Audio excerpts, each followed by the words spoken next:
मित्रांनो, कसे आहात? सर्वांना नमस्कार. मी आहे आपला रंगनाथ महाराज गाडेकर आणि आपण बघत आहात आवाज आमचा व तुमचा.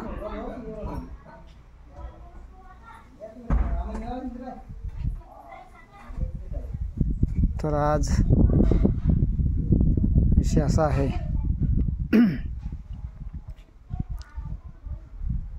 कोणी RSS म्हणतं, कोणी संघ म्हणतं, पण खरं नाव ज्याचं आहे राष्ट्रीय स्वयंसेवक संघ. त्या राष्ट्रीय स्वयंसेवक संघाला आज 100 वर्ष पूर्ण झालेलं आहे दसऱ्याला.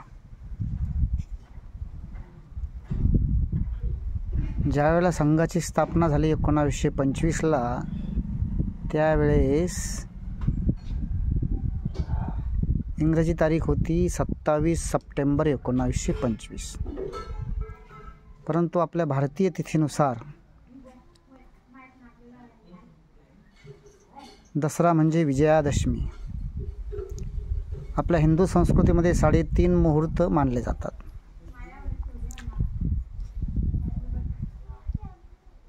वर्षप्रतिपदा म्हणजेच चैत्र महिन्यातली पहिली तिथी गुढीपाडवा, वर्षाचा पहिला दिवस. अक्षय तृतीया, ज्याला वैशाख महिन्यात येते. केळीची पूजा वगैरे करतात, लाल मडक्यात पाणी टाकून कलशाची पूजा करतात. वडिलांना नैवेद्य दाखवला जातो, पितरांना. पितर सवासीन घातल्या जाते, त्याला अक्षय तृतीया असे म्हणतात.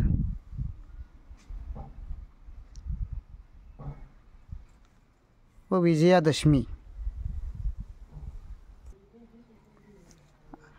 दिवाळी, असे हे सगळे 3 पूर्ण मुहूर्त आणि एक अर्धा मुहूर्त. आणि म्हणून विजयादशमी सुद्धा त्यातला एक महत्त्वाचा दिवस आहे.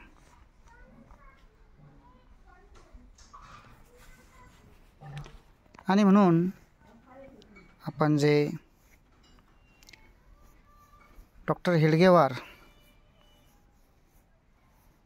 आणि नागपूरला एका छोट्याशा खोलीमध्ये एक 10-12 मुलांच्या उपस्थितीत या संघटनेची स्थापना केली.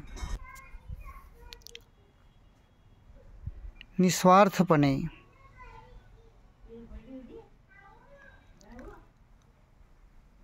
काहीही उत्पन्नाचा स्रोत त्याच्यात नसून, मान नाही, सन्मान नाही, तर अशी संघटना चालवणं हे फार अवघड असतं. आणि ह्या संघटनेची स्थापना झाली तर त्यावेळेस लोकांनी त्यांची मजाक उडवली आणि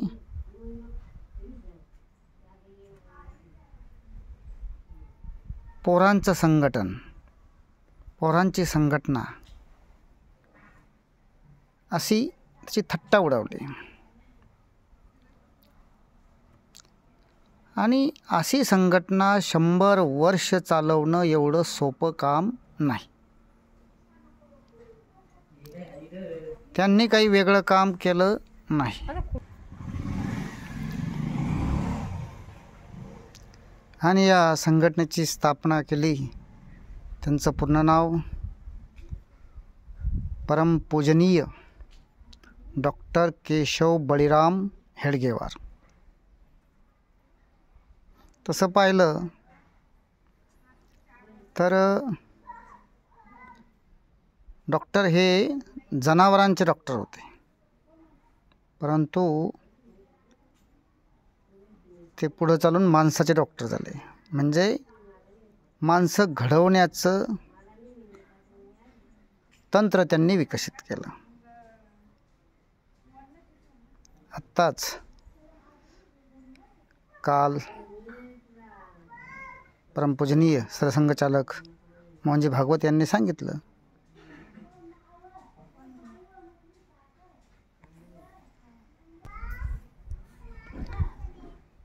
आणि लोक संघावर टीका करतात. बहुधा विरोधी पक्षातले लोक, विरोधी विचाराचे लोक, की संघ हा फॅशिस्ट आहे, हुकुमशाही वृत्तीचा आहे, ब्राह्मणांचं संघटन आहे. पण माझ्या पाहिल्यात असे अनेक प्रचारक आहे. आत्ता जे अयोध्येमध्ये राम मंदिराच्या व्यवस्थेमध्ये जे गेले होते, भुजंगराव घुगे, माननीय भुजंगराव घुगे हे मूळचे अंदूरचे. संघामध्ये तसं जात सांगितलं जात नाही, पण लोकांच्या माहितीच तो सांगायला काही हरकत नाही. घुगे म्हणजे वंजारी. आत्ता आपल्या या संभाजीनगर जिल्ह्यातले वासडी गावचे रामदासजी निक्कम हे सुद्धा वंजारी.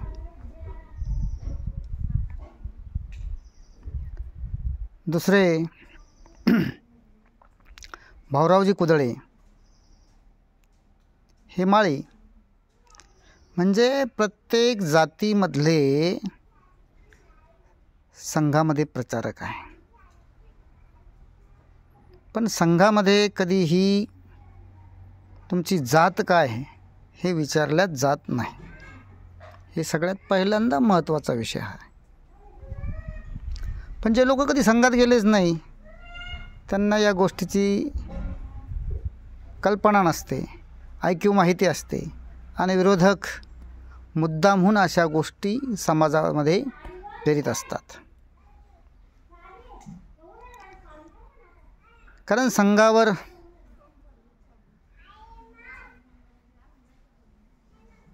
हे जे आरोप आहे की संघ हा जातीवादी आहे, हा हिंदुत्ववादी आहे, पण संघाची हिंदुत्वाची व्याख्या वेगळी आहे. कोणी आर्य म्हणा, कोणी हिंदू म्हणा,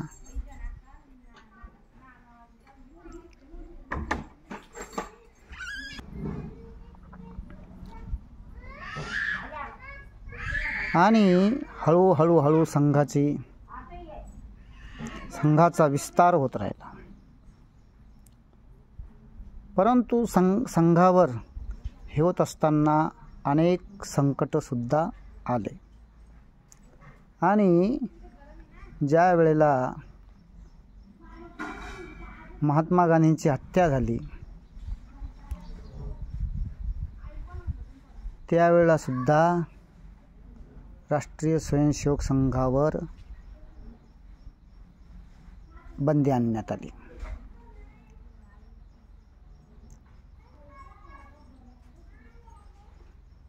आणि नंतर पुढे 1952 सरदार वल्लभभाई पटेल यांनी संघाचे दुसरे सरसंघचालक पूजनीय गोळवलकर गुरुजी, म्हणजेच त्यांचं पूर्ण नाव माधवराव सदाशिवराव गोळवलकर गुरुजी, यांना बोलावून घेतलं आणि संघाची जे लिखित नियमावली आहे ती मागून घेतली. आणि मग गुरुजींनी त्यांना लिखित संघाची एक नियमावली तयार करून दिली. आणि ती पाहून, ती वाचून त्यांचं समाधान झालं आणि संघावरची बंदी उठवण्यात आली.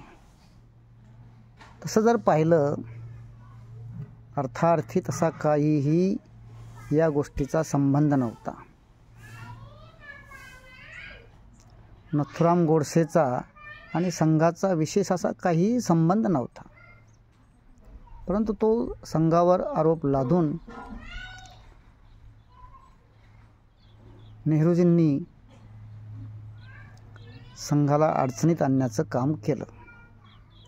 तरीही त्याच्यातून तावून तुपून सलाखून संघ निघाला आणि पुन्हा पुढं जोरात कामाला लागला.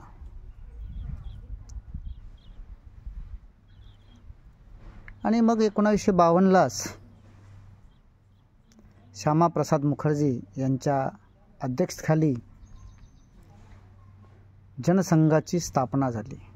त्याच्यापुढं 1964ला विश्व हिंदू परिषदेची स्थापना झाली. संघ म्हणजे नुसता संघ नाही, तर संघाच्या अंतर्गत जेवढ्या विचार परिवार आहे, अंतर्गत संघटना आहे, हे सगळे मिळून संघ चालतो. मी सांगितलं की किसान भारती असन, किसान संघ असन, शिक्षक परिषद आहे, मजदूर संघ आहे, क्रीडा भारती आहे, संस्कृत भारती आहे, विद्या भारती आहे, वनवासी कल्याण आश्रम आहे, डॉक्टर हेडगेवार दवाखाना, असे दवाखान्याचे सुद्धा अनेक दवाखाने आहे, अनेक सेवा प्रकल्प, लाखो सेवा प्रकल्प आज देशात चालतात.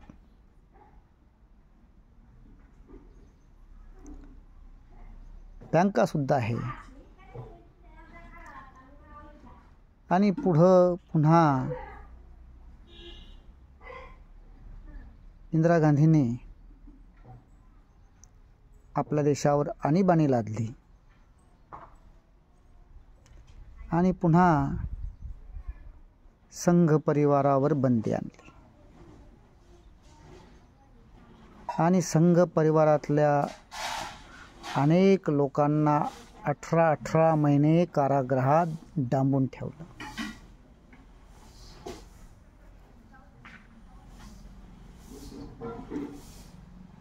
आणि पुन्हा काही दिवसानंतर संघाचे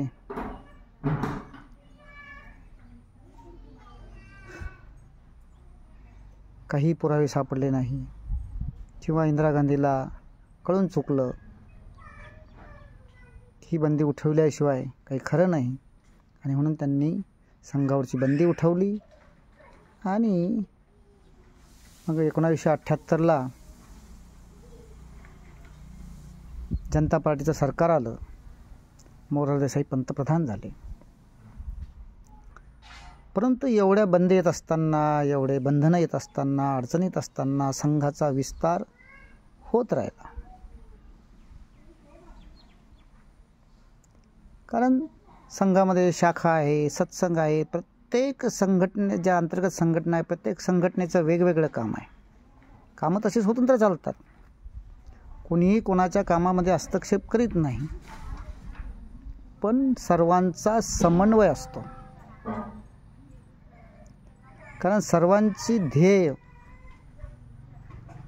ठरलेलं असतं, कुठं जायचं आहे त्या दिशेनं सर्वांचं काम चालू असतं. आणि संघ परिवारानं विश्व हिंदू परिषदेच्या माध्यमातून राम मंदिराचा प्रश्न हाती घेतला आणि जनमानसं ढवळून काढलं. आणि 1992ला म्हणजे जी तारीख होती इंग्रजी 6 डिसेंबर 1992, त्याच्या आधी भरपूर कारशाळा झाल्या. खूप मोठा विषय आहे तो जर विषय सांगत बसला तर मग विषय मोठा होईल. जरी तारीख 6 डिसेंबर असली तरी तो एकादशीचा दिवस होता, गीता जयंती होती. आणि म्हणून गीता जयंतीला, कारण अर्जुनाला जो मोह झाला होता तो मोह निरसन करण्यासाठी भगवंतानं अर्जुनाला गीता सांगितली आणि तुझं कर्तव्य काय आहे ते सांगितलं. म्हणून साधू संतांनी तो गीता जयंतीचा दिवस निश्चित केला आणि 450 वर्षाचा तो बाबराचा ढाचा, या हिंदूवरचा कलंक, या देशावरचा कलंक नष्ट केला. आणि विरोधी विचाराच्या लोकांना हे पटलं नाही. जे मुस्लिम धार्जिणे होते त्यांनी पुन्हा संघावर बंदी आणली.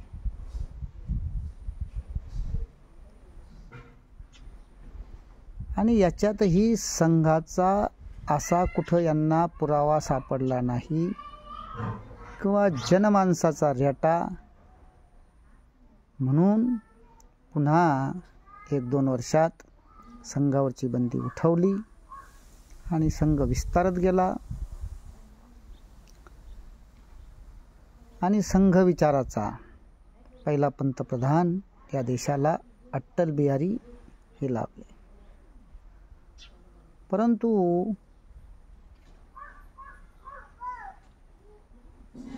बाकी कुबड्या घेऊन हे सरकार चालवणं सोपं नसतं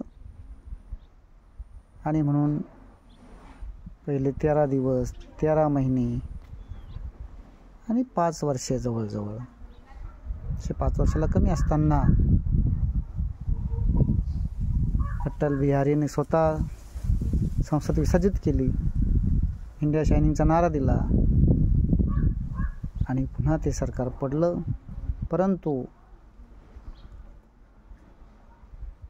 संघ हा कोण्या व्यक्तीला पाहून चालत नाही,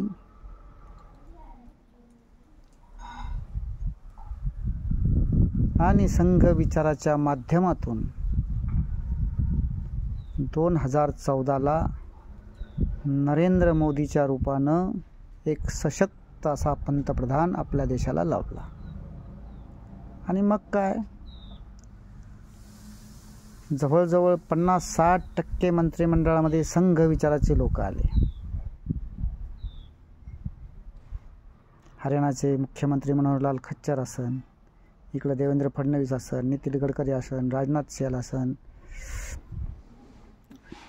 अजून अमित शाह आहे, योगी आदित्यनाथ आहे,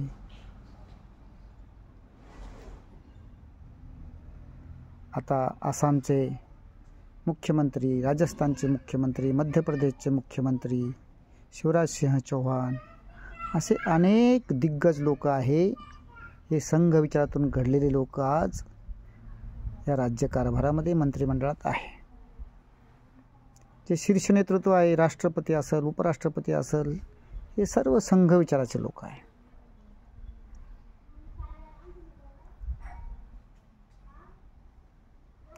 आणि संघानं कुठेही जातीवाद केला नाही, प्रांतवाद केला नाही, भाषावाद केला नाही, कारण ही आपली संस्कृतीच नाही आहे. परंतु तरीही हे जे लोक आहे विरोधी विचाराचे, आजही राज्यामध्ये प्रांतवाद निर्माण करत आहेत, भाषावाद निर्माण करत आहेत, आरक्षणाच्या नावाखाली जातीयवाद निर्माण करत आहेत.